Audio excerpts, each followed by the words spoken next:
Vale encendido y despegue. Ha salido de la torre. Se elevan hacia los cielos. Son impresionantes tributos a la imaginación de su creador. Algunos son portadores de las esperanzas y sueños de una nación. Porque es un reto que estamos deseando aceptar. Que no tenemos deseos de posponer y que queremos ganar. Son escaparates de los esfuerzos y sudores de sus constructores. Pero, como se suele decir, todo lo que sube, baja. Y a veces el viaje se interrumpe bruscamente en un instante, a menudo trágico y casi siempre impredecible. No se pueden prever todas las posibles contingencias porque siempre puede pasar algo que nadie se imaginó que podría ocurrir. Los fracasos más sonados en la historia de los cohetes. Y cómo cambiaron el curso de esta ciencia aeronáutica a continuación en Cohetes, Resplandor Mortal.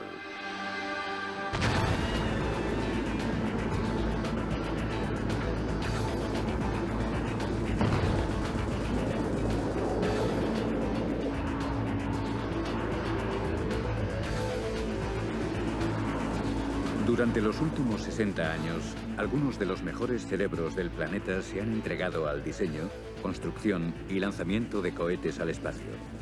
Pero pese a tan extraordinario esfuerzo, nunca ha sido una labor fácil.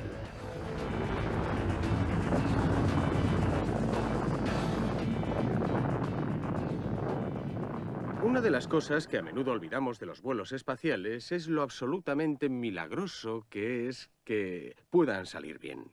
Esto es lo más difícil, el reto más exigente que la humanidad se haya propuesto jamás. Teniendo eso en mente, no nos debería sorprender que incluso para los científicos que proyectan cohetes, los grandes avances hayan ido acompañados de desalentadores fracasos. 2, 1, 0.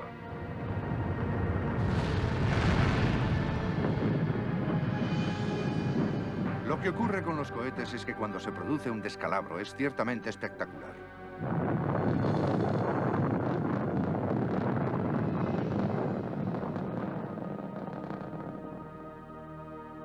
En menos de un siglo, la ciencia de los cohetes ha progresado desde los experimentos que realizaba su inventor, Robert Goddard, en su granero de Nueva Inglaterra, hasta llegar a los gigantescos Titán, Delta y Atlas, que llevan enormes cargas al espacio. Pero en toda ciencia subyace la exploración humana. Y toda conquista tiene su precio.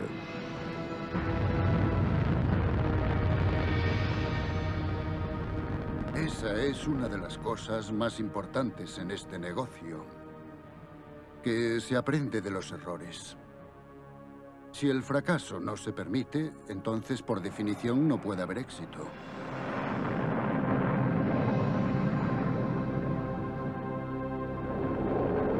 Los problemas van desde el movimiento del combustible que desequilibra el cohete Todo correcto a 30 metros. hasta el fallo en el despliegue del sistema de aterrizaje de un prototipo.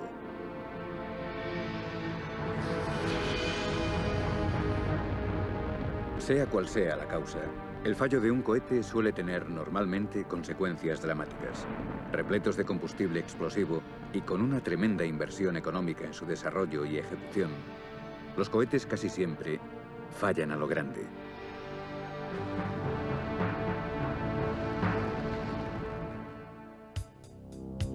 Uno de los fracasos más espectaculares ocurrió el 12 de agosto de 1988, cuando este Titán 4 se convirtió en el fracaso más costoso en la historia de los cohetes no tripulados. En el interior de este Titán, que alcanzaba los 20 pisos de altura y cuyo coste rondaba los 350 millones de euros, había un satélite espía de 500 millones de euros del tamaño de un autobús escolar. A las 7:30 horas, el capitán de las Fuerzas Aéreas, Brian Chappell, y su equipo de lanzamiento contemplaban cómo el cohete se elevaba lentamente de la plataforma. Es inevitable que te suba la adrenalina cuando ves hecho realidad un trabajo tan duro. Y solo puedes rezar para que todo salga correctamente. Por ejemplo, con el Titán tuvimos los 185 días típicos para lanzar el cohete, para construirlo y lanzarlo. Así que cruzas los dedos y esperas que salga bien. Durante los primeros 30 segundos, todo transcurrió según lo planeado. Pero entonces, 40 segundos después del despegue, Chappell contempló atónito cómo el cohete daba un giro inesperado. El Titán 4 cabeceó y explotó al instante.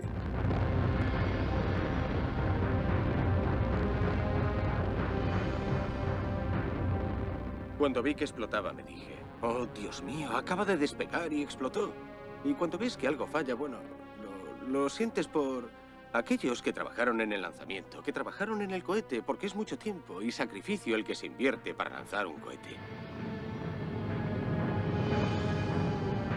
La onda expansiva activó las alarmas de los coches en 20 kilómetros a la redonda y envió de nuevo a los ingenieros a la mesa de trabajo para determinar la causa del accidente.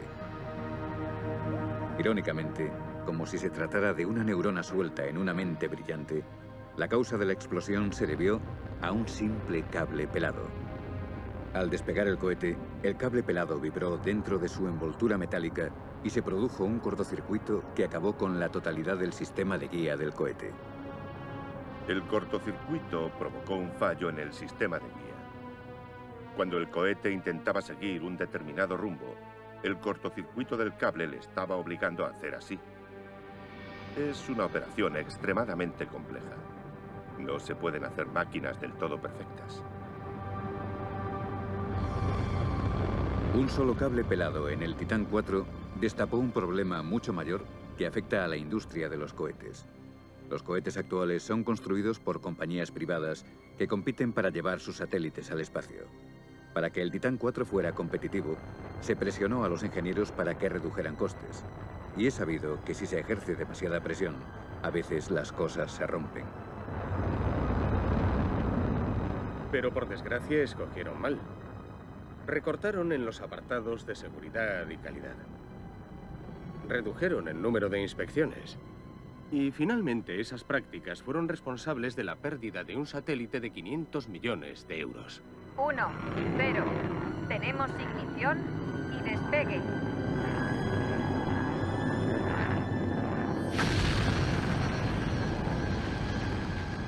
En los cohetes hay básicamente dos tipos de fallos. Los causados por la autocomplacencia y las negligencias, cuando un programa tiene éxito, y los causados por los innumerables defectos que hay que pulir cuando un programa es nuevo. Antes de que eso ocurra, muchas lecciones, algunas muy duras, han de ser aprendidas. La piedra de toque definitiva para los ingenieros fue la legendaria creación alemana llamada V2. Los alemanes dieron el gran salto tecnológico que supuso el paso de los pequeños cohetes a algo que podía elevar una ojiva a 300 kilómetros. Los nazis lanzaron por primera vez un V2 en 1942. Con 13,80 metros era tan alto como un edificio de 4 pisos y a finales de la Segunda Guerra Mundial llevaría bombas por el Canal de la Mancha hacia Londres. Pero habría que superar muchos obstáculos antes de que pudiera arrojar su carga mortal sobre los confiados ciudadanos ingleses. Durante su génesis, el V2 sufrió todos los tipos imaginables de defectos de funcionamiento.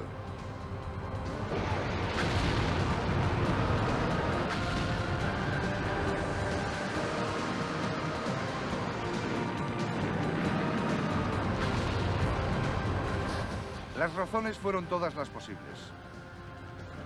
Un problema típico era que el motor se encendía y de repente se apagaba, a menudo sobre la plataforma de lanzamiento. Los problemas de guía eran habituales. Estos incluían de todo. Deflectores de flujo que no funcionaban, fallos eléctricos, de todo. Creo que esto demuestra lo frágil y nueva que era esta tecnología. El V2 acababa explotando en el aire porque era nuevo. No solo cada tuerca y tornillo eran nuevos. Además, estaba la intensa presión que el gobierno nazi ejercía para que esa cosa se construyera y volara de inmediato. A pesar de los problemas iniciales, el V-2 acabaría convirtiéndose en un prototipo revolucionario, pionero de los cohetes modernos que llegarían después. Los ingenieros nazis que diseñaron el V-2, incluido su jefe, Wernher von Braun, acabarían emigrando a los Estados Unidos tras la guerra.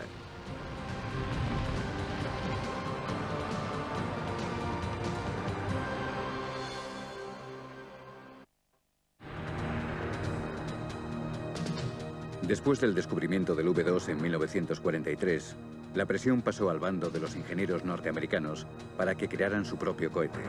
Trabajando 24 horas al día en lo que más adelante sería el laboratorio de propulsión de la NASA en Pasadena, California, crearon el Corporal. David Altman, ingeniero experto en cohetes, estaba allí en 1945 cuando se realizaron las primeras pruebas. Recuerdo que fuimos a White Sands, Nuevo México, para el primer vuelo del Corporal. Por supuesto, no teníamos ningún barracón ni tampoco lugar protegido desde el que mirar. Así que estábamos en medio del campo y oímos el ruido y vimos las llamas que salían de la plataforma. No despegaba. Nos quedamos allí mirando. Todos nos mirábamos y al cabo de unos 30 segundos, lentamente empezó a subir. Despegó, dio un par de vueltas en círculo, descendió y se estrelló contra el suelo a unos 60 metros de nosotros. Altman y sus compañeros ingenieros salieron ilesos por los pelos y desvelaron el misterio del accidente. La energía para impulsar el cohete provenía de una mezcla volátil de combustible y oxígeno líquido que tenía que ser enfriada a 185 grados bajo cero. Esa extrema temperatura provocó que una simple válvula se obturase por congelación y descargara el depósito del Corporal antes de que hubiera completado su servicio. Concluida la Segunda Guerra Mundial, la carrera para dominar los cielos alumbró nuevos cohetes con potencia suficiente para transportar la enorme bomba de oxígeno. Los soviéticos llevaban la delantera en misiles balísticos y teníamos que alcanzarles. Y había que dar bastantes saltos tecnológicos para lograr algo que pudiera ir a 2.400 kilómetros y no solo a 320. En esos primeros años, las pruebas de vuelo demostraban a veces que los problemas más complicados podían arreglarse con las soluciones más simples. Como por ejemplo, con el cohete Júpiter. Un equipo de ingenieros liderados por Wernher von Braun diseñaron el Júpiter, un cohete del que sus creadores se sentirían orgullosos. Pero los primeros pasos en la evolución del Júpiter fueron vacilantes. No tenía planos de deriva. Eso significaba que el vehículo era aerodinámicamente inestable. El motor giraba en lugar de tener deflectores en el escape. Eso era nuevo. El sistema de guía era más elaborado. Si el giro del motor no era apropiado, perdía el rumbo y explotaba. Muchas cosas podían fallar. Henry Paul trabajó en el Júpiter y recuerda los primeros fracasos. El propergol empezó a moverse en los tanques. El sistema de suspensión de los motores empujaba al cohete adelante y atrás para mantener el rumbo y el propergol se movía hasta el punto de que el cohete acabó por romperse. Se partió en dos. Es muy desalentador poner tanto tiempo y esfuerzo en algo que finalmente falla. Y es aún peor cuando es la segunda o tercera vez que ocurre. Los ingenieros se pusieron a trabajar inmediatamente para resolver el problema de la explosión. Lo solucionamos poniendo bolas de aluminio con una pequeña cola y llenamos el tanque con esas cosas. Lanzamos unos 3 o 4 con ellas y no hubo fallos. Así que pusimos deflectores antimovimiento dentro del tanque. Todos los cohetes llevan desde entonces este tipo de dispositivo antimovimiento. Con el calentamiento de la Guerra Fría en la década de los 50, el Ejército de Tierra, del Aire y la Marina de los Estados Unidos respondieron a la amenaza soviética desarrollando rápidamente su propia versión de cohetes para bombardeos. Pero pese a los impresionantes avances, también hubo espectaculares fracasos.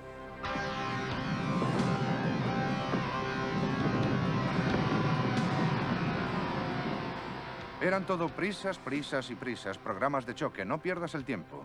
Es importante que se haga muy rápidamente. Ya saben, nos preocupaba la guerra nuclear con la Unión Soviética. No se puede ir por atajos cuando se trata de ingeniería, ¿saben? Porque la física no siente respeto por la política. Si no nos tomamos nuestro tiempo para hacer las cosas como es debido, entonces reventarán. Y así ocurrió.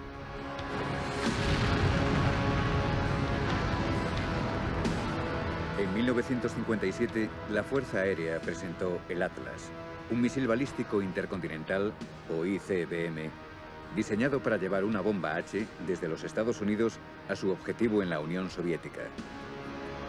Era el cohete más grande y con mayor autonomía de vuelo jamás construido.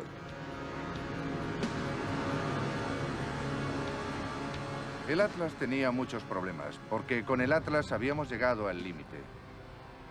El Atlas tenía el diseño más radical. Llevaron la tecnología de los misiles al límite de lo que era posible en la década de los 50, y por eso el Atlas tenía aquellos problemas de base cuando decidieron empezar a lanzarlo. Estos cohetes se diseñaron a la antigua usanza. Un grupo de tipos sentados en una habitación con papel, lápices, reglas de cálculo y calculadoras. Su capacidad para simular los cohetes y su respuesta era bastante rudimentaria. Y por eso tenían que hacer ese tremendo número de pruebas de vuelo para saber cómo funcionaban.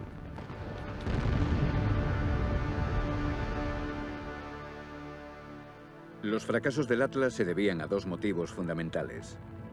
Primero, que el Atlas tenía 3 motores, lo que significa que había el triple de cosas que podían salir mal, algo que solía suceder. Esa fue la primera vez que utilizamos 3 motores al mismo tiempo para impulsar un vehículo. Hasta aquel momento se usaban motores únicos para impulsar los vehículos. La triple motorización multiplicaba las dificultades. En el interior del motor de un cohete hay una enorme fuerza y potencia, temperaturas de miles de grados, presiones de cientos o miles de kilogramos por centímetro cuadrado. Tienes que conseguir aislar el revestimiento del motor para que no se funda, porque la temperatura de los gases en el interior del motor es superior al punto de fusión del metal.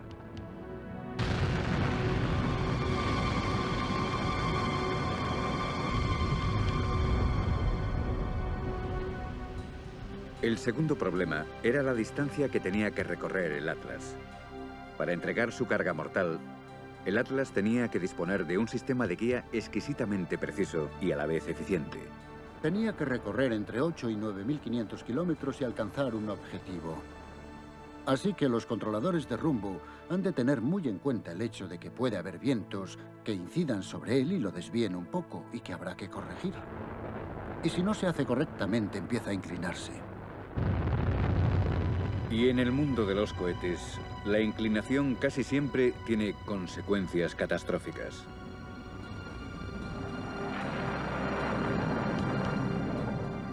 Un cohete es un aparato frágil, porque debe ser, sobre todo, combustible, esencialmente un simple depósito repleto de él. Para limitar el peso, los diseñadores del Atlas hicieron las paredes del cohete del grosor del papel, utilizando un metal similar al de las actuales latas de refrescos.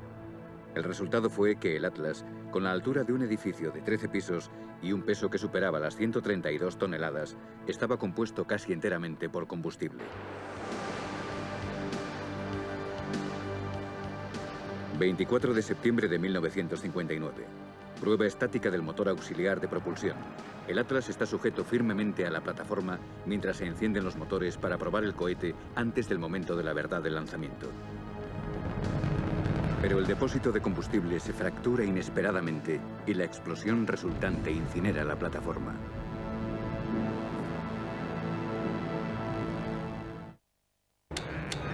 La Guerra Fría estrechaba al mundo con su abrazo helado y las fuerzas aéreas de los Estados Unidos desarrollaban el Thor.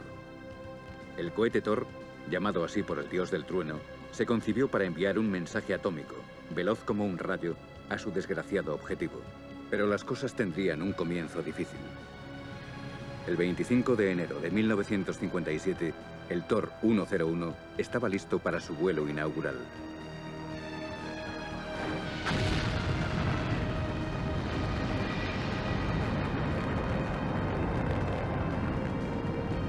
Años de esmerado trabajo volaban por los aires en un instante. Y todo aparentemente por culpa de un objeto más pequeño que una hormiga. En la universidad puedes escoger inglés 101 o francés 101. El TOR 101 era lo mismo, como una introducción, una prueba. Lo que sucedió fue que había una válvula de retención en el entramado de tuberías del cohete y esa válvula tenía que cerrar un paso tras el despegue. 4, 3, 2, 1, 0. Pero no lo hizo.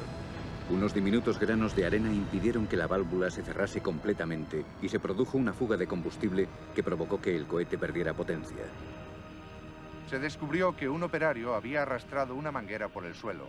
Dijeron que tal vez unos granos de arena, lo suficientemente grandes como para dañar la válvula de retención, habían obturado la manguera. Hicieron pruebas sobre el terreno y efectivamente reprodujeron aquel fallo. El fallo del TOR 101 pone de relieve los a menudo minúsculos problemas a los que se tienen que enfrentar los ingenieros en su trabajo. El TOR era realmente un aparato muy simple. Y no tenía problemas atípicos, tenía problemas, pero no atípicos. Hay dos elementos principales en la evolución que mucha gente olvida. Uno es la perspicacia y el otro el fracaso. Los problemas con los cohetes TOR no se terminaron con la explosión del 101. A este modelo posterior se le atascó la bomba y de repente dejó de enviar combustible al motor. Y sin combustible no hay impulso. Sin impulso no hay altura. Y sin altura, el desastre. Los problemas del TOR se debían al acelerado calendario de producción.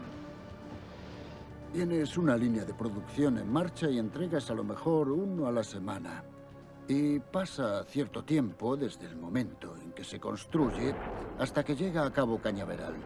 Cuando llega y está listo para el lanzamiento, se produce un fallo.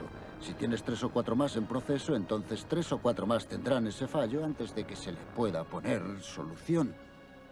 Y como de todo fallo se aprende algo, se sigue lanzando. Yo recuerdo un año en el que creo que perdimos 15 TOR seguidos ahí abajo.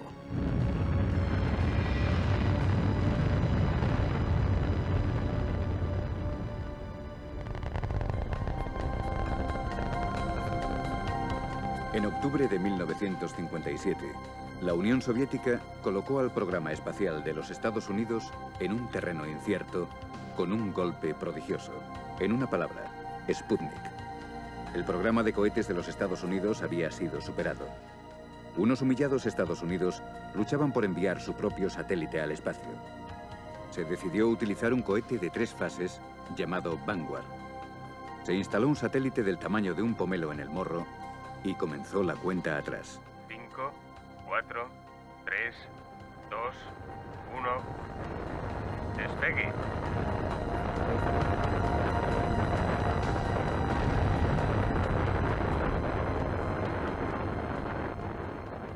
Todo el mundo vio en directo la explosión del Vanguard por televisión.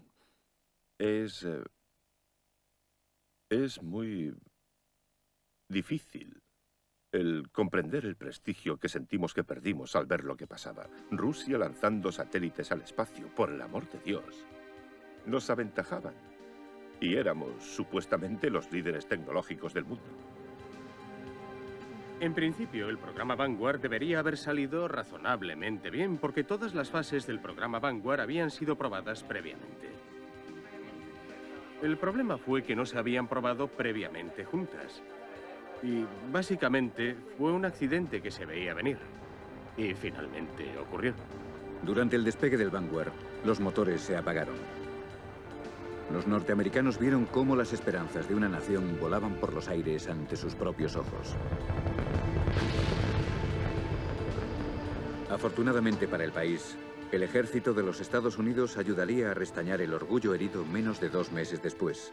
Pondrían un satélite en órbita utilizando el cohete Júpiter C, diseñado por Wernher von Braun y su equipo.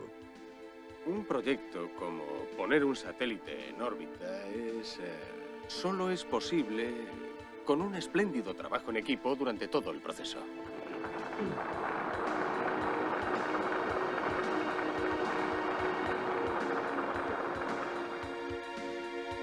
Pero la voluble relación de los Estados Unidos con los cohetes distaba mucho de haber concluido. El 16 de julio de 1959, el sistema de guía de este cohete, Juno 2, que iba a poner otro satélite en órbita, falló en los momentos posteriores al despegue. el cohete giró repentinamente hacia la tribuna en la que se congregaba una representación de la prensa de la nación. Había un montón de gente de los medios viendo el lanzamiento y los periodistas que llevaban cámaras tomaron magníficas fotos de la cola de un misil que iba hacia ellos. Afortunadamente, aquel día no hubo que escribir la esquela de ningún periodista. Pero llegó el 12 de abril de 1961, una fecha en la que se subiría de manera considerable el listón de los vuelos de los cohetes una vez más. Sin apenas previo aviso, el cosmonauta ruso Yuri Gagarin, quien pronto recibiría el sobrenombre del Colón del Cosmos, se subió a una cápsula Vostok 1 situada en la parte superior de un cohete ruso y fue puesto en órbita para realizar un vuelo de 108 minutos. Había comenzado la carrera espacial tripulada. Ahora los ingenieros no solo tenían que lanzar cohetes con éxito, sino que tenían que hacerlo con una carga humana. Cuando llegó el momento de escoger un cohete norteamericano lo suficientemente potente como para catapultar a un hombre al espacio, había pocas opciones.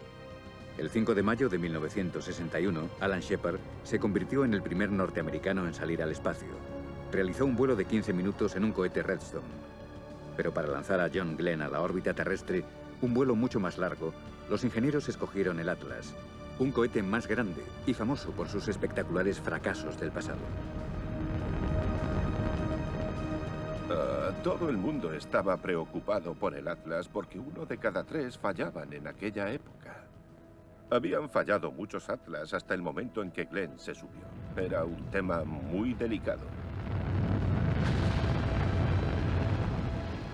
Me preocupaba que las misiones tripuladas con Atlas pudieran ser peligrosas.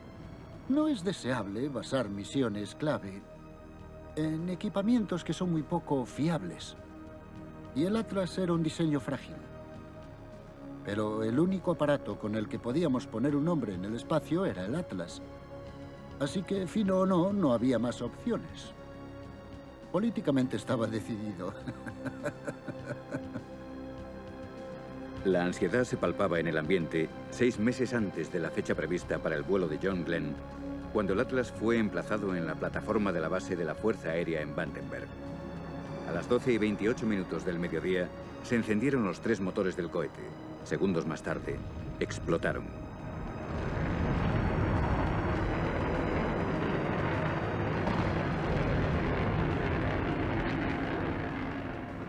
En los mismos misiles balísticos que se usaban para lanzar cabezas nucleares, decidieron poner tripulantes. Era tan simple como eso. Especialmente con el Atlas, incluso los astronautas estaban muy preocupados porque les llevaban a la plataforma de lanzamiento y veían cómo explotaban los Atlas no tripulados. A medida que se acercaba el lanzamiento de Glenn, las autoridades de la NASA sabían que había una gran presión para manejar la creciente preocupación por una posible catástrofe mortal. La NASA hizo un gran esfuerzo para traer a los astronautas a las instalaciones y decirles: amigos, vuestros traseros van aquí. Tenemos que domar este misil. Por favor, tened cuidado.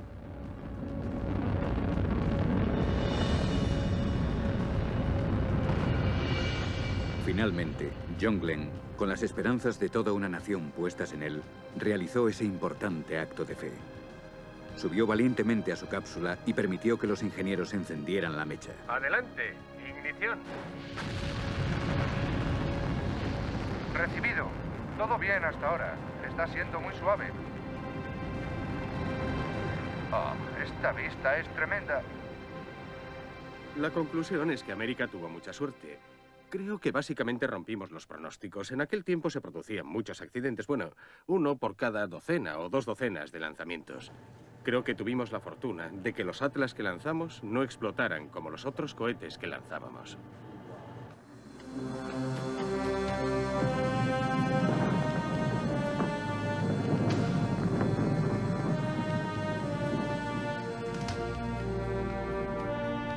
Los objetivos del programa de cohetes eran cada vez más importantes y las misiones más ambiciosas. Con el peso de mayores cargas y distancias más largas sobre sus hombros, para la NASA el cohete Titán, de carga pesada, no solo suponía una elección más popular para las misiones espaciales, sino que también nos permitía, al menos en cierto sentido, vislumbrar el tipo de valor que se necesita para ser astronauta. El 12 de diciembre de 1965, los astronautas Wally Schirra y Thomas Stafford estaban sentados en la parte superior de este cohete Titan II, preparándose para el encuentro con otra cápsula que estaba ya en el espacio.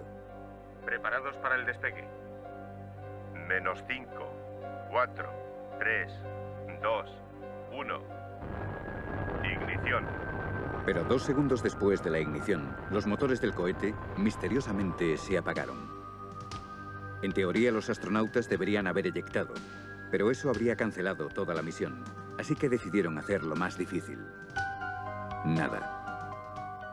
Dicen que los astronautas deben ser fríos, pero ¿qué le parecería estar encima de un cohete que puede derrumbarse y que está lleno no solo de explosivos, sino de combustible corrosivo que sería capaz de disolver los huesos de su cuerpo? Estás sentado allí, tienes esa anilla de la que puedes tirar para eyectar, pero entonces no tiras de esa anilla. Así son los astronautas. 20 segundos. La difícil 5, situación de los astronautas 4, fue provocada por un 3, pequeño enchufe situado en la 2, cola del cohete que 1. simplemente se desconectó de su clavija. 3 días después, y una vez cambiado el enchufe, Schirra y Stafford volvieron a subir valientemente a su cápsula, despegaron sin novedad y cumplieron su misión. El 4 de julio de 1969, los rusos ofrecieron el mayor espectáculo mundial de fuegos artificiales.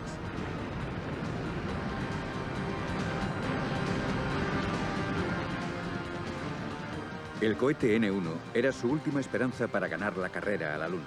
Con 30 motores separados, el N-1 era tan enorme que hubo que construir una plataforma especial para realizar el lanzamiento. Pero cuando una pieza de metal suelta cayó dentro de una bomba de combustible, explotó un motor y los demás empezaron a apagarse.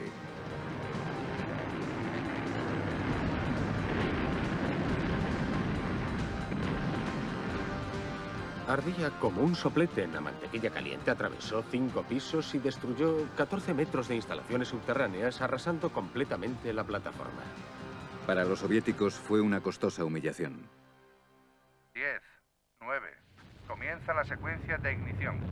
Tan solo 2 semanas después, el 16 de julio de 1969, los astronautas estadounidenses Neil Armstrong, Buzz Aldrin y Mike Collins despegaron desde Cabo Cañaveral rumbo a los anales de la historia. 4 días después, Armstrong y Aldrin caminarían sobre la Luna.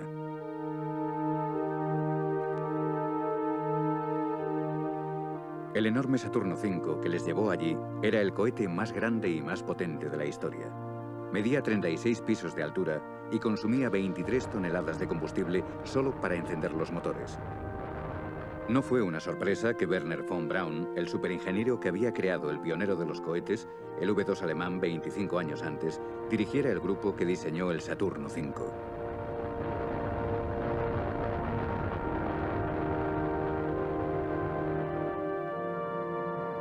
Aquellos primeros fracasos y las lecciones que aprendieron los ingenieros espaciales fueron fundamentales para la creación del Saturno V. 25 años de cohete sin éxito aportaron la difícil pero necesaria lección que llevó al hombre a la Luna.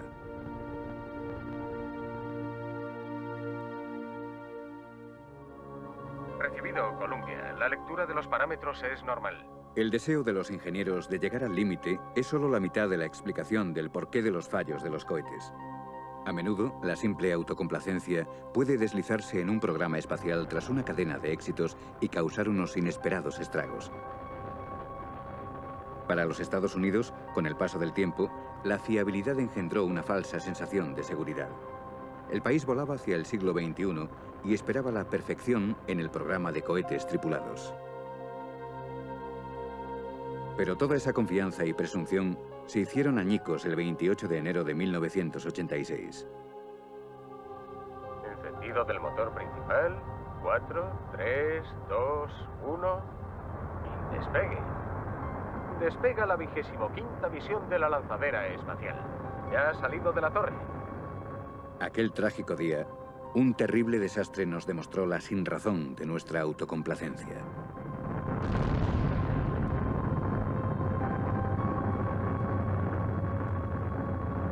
Es totalmente diferente que ver, no sé, un Atlas que explota o un Vanguard que explota. Es muy diferente cuando sabes que lleva gente dentro. Esperamos información de los equipos de rescate que están desplegados por la zona. Creo que el Challenger fue sin duda una lección que mucha gente tenía que aprender. Por desgracia, tuvo un coste de 7 vidas. Pensemos que estos problemas no van a desaparecer aunque confiemos en la tecnología. Los controladores de vuelo están examinando la situación. La mayor lección que aprendimos del fracaso del Challenger, a mi modo de ver, es el hecho de que es necesario escuchar lo que los datos nos dicen. Sabíamos desde el principio que teníamos un mal diseño en una tórica. Y podíamos haberlo arreglado fácil y rápidamente con solo haber reconocido su verdadera gravedad y haber dado los pasos adecuados para corregirlo.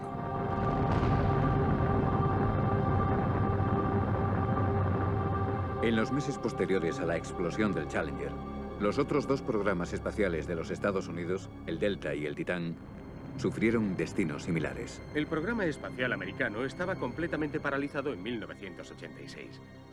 Probablemente lo más significativo desde la perspectiva militar fuese el Titán 34D.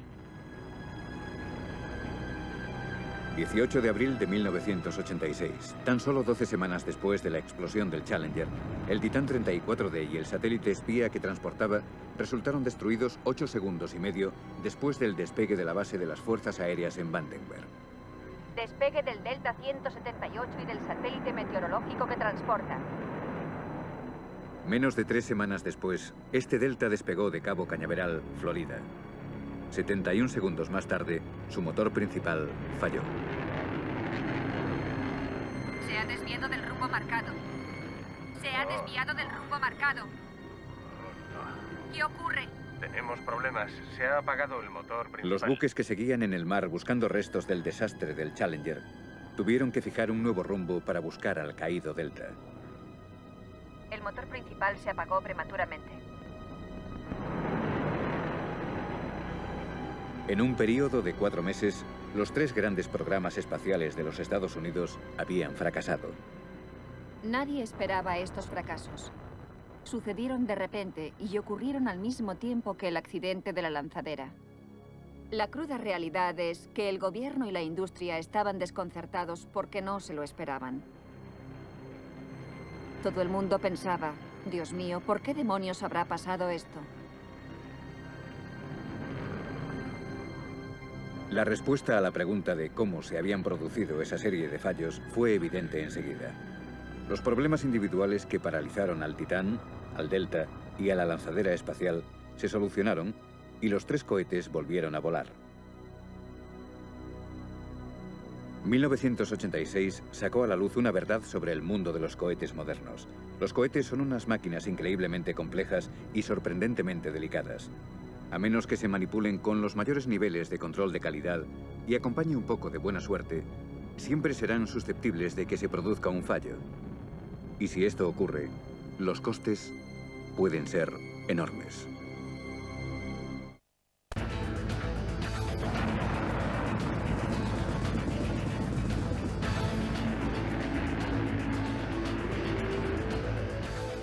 A medida que avanza la era de los cohetes y los ingenieros perfeccionan sus naves, el número de fracasos es cada vez menor.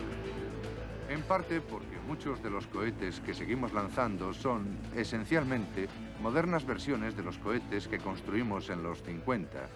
Y en parte porque los nuevos fracasos, sin duda, prueban el axioma de que no se puede ser muy complaciente. Y cuando trabajas con una tecnología que es tan cara y arriesgada y tan frágil como esta, nunca puedes esperar que sea al 100% perfecta. En 1997, uno de los cohetes más fiables, el Delta, tenía un excelente porcentaje de éxitos. Solo un fracaso de cada 50 lanzamientos, y la mayoría ocurridos décadas antes. Sin embargo, el 17 de enero de 1997, esta misión Delta se convertiría en uno de los fracasos más espectaculares en la historia de los cohetes. A las 11:28 de la mañana se encendieron los motores y el cohete Delta, que transporta un nuevo satélite de GPS, despega sin problema alguno. Pero tan solo 8 segundos después del despegue, empieza a salir humo de uno de los motores auxiliares de propulsión.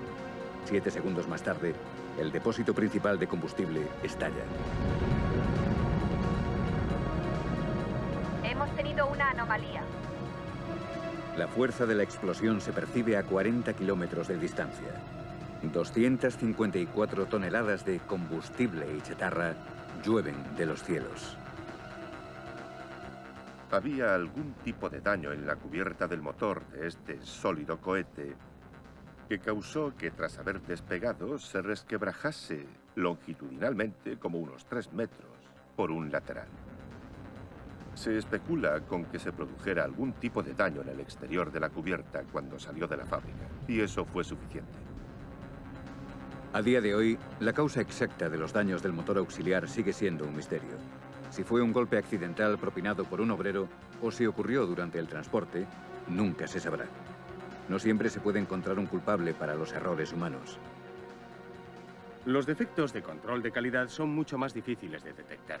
Si tienes un problema de control de calidad en el vehículo que va a ser lanzado, normalmente solo descubres ese hecho cuando tienes muchos cientos de millones de euros explotando por televisión.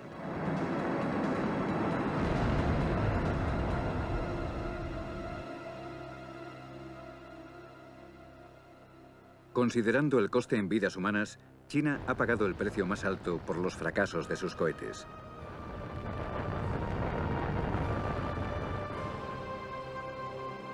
Para competir por su parte del pastel de los satélites, el gobierno chino creó el Larga Marcha, un cohete de 210 toneladas y 27 metros y medio de altura. El programa espacial chino es totalmente diferente del programa americano, del europeo e incluso del programa ruso. Y buena parte de su programa se desarrolló bajo circunstancias muy duras y espartanas. Porque básicamente intentaban construir cohetes en una época en la que alimentar a su pueblo en unas condiciones de hambruna ya era más que suficiente.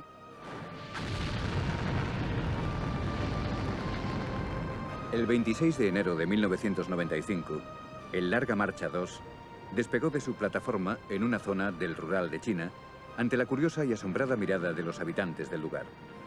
En cuestión de segundos, se desvió de su rumbo y explotó. Se estrelló cerca de la plataforma y 6 campesinos perdieron la vida. Pero no sería más que el antecedente de un acontecimiento más trágico, si cabe, que ocurriría un año después. El 14 de febrero de 1996, el cohete Larga Marcha 3 ocupaba la misma plataforma que su desdichado predecesor. Inmediatamente después del despegue, fue evidente que el cohete no seguía el rumbo que sus constructores habían trazado.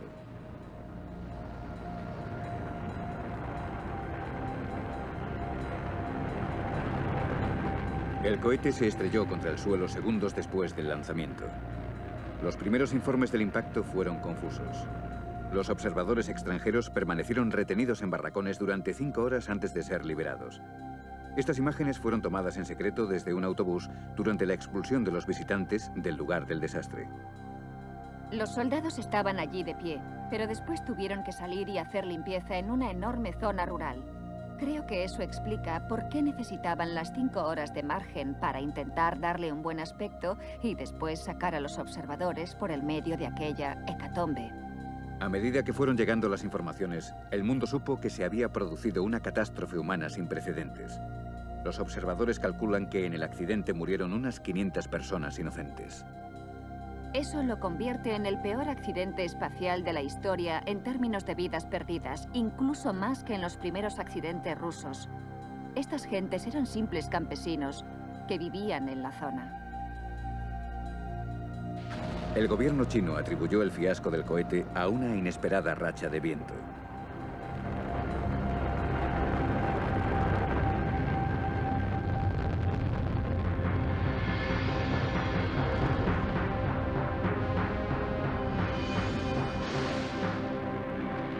A la luz de los recientes fracasos, es evidente que la ciencia de los cohetes aún dista mucho de ser una ciencia exacta. Los vuelos espaciales son en sí mismos peligrosos. Creo que en un futuro próximo los cohetes continuarán explotando. Digamos que se puede asumir que las posibilidades de fracaso seguirán estando entre el 10 y el 5%. Los hermanos Wright volaron por vez primera en 1903. Aún no han pasado 100 años desde el primer vuelo y ya hemos hecho tremendos progresos. Conocemos la física del lanzamiento. Sabemos cómo alcanzar los 35.800 kilómetros en la órbita geosincrónica. Podemos llevar un hombre a la Luna y sabemos cómo llegar a Marte y cómo salir del sistema solar. Los fracasos a los que hemos asistido posiblemente no se deban tanto al desarrollo tecnológico como tal vez a los errores humanos. El fracaso es algo que tienes que aceptar con la tecnología. Hemos alcanzado un determinado punto, en general, en el que los cohetes son eminentemente fiables y continuaremos con nuestros esfuerzos para conseguir que lo sean cada vez más. Pero debemos esperar fracasos. La tecnología humana no es fiable al 100% en ningún caso. Bien. Y mientras estos cohetes se lanzan a toda velocidad hacia la frontera final, llevando las esperanzas y sueños de los que quedan abajo, el destino les acompaña siempre como pasajero. Demasiadas veces en el pasado, el fracaso, provocado por múltiples causas, desde un simple fallo de funcionamiento a la necia autocomplacencia, ha puesto fin a un viaje glorioso. Es el precio que hemos tenido que pagar para seguir con nuestra audaz búsqueda. Un viaje de descubrimiento que, al final, a pesar de las catástrofes y tragedias, ha permitido a simples mortales caminar sobre las nubes.